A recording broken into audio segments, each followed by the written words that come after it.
अपने गमों और परेशानियों को अपने सीने में दफन कर दो।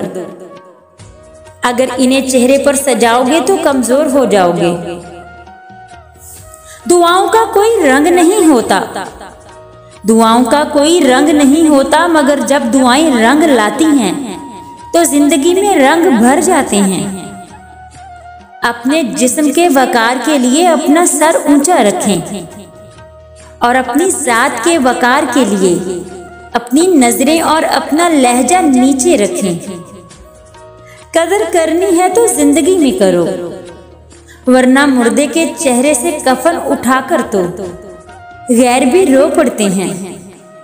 इंसान की असल हस्ती तो उसकी सोच है, इंसान की असल हस्ती तो उसकी सोच है, बाकी तो सिर्फ गोश्त और खाली हड्डियां हैं।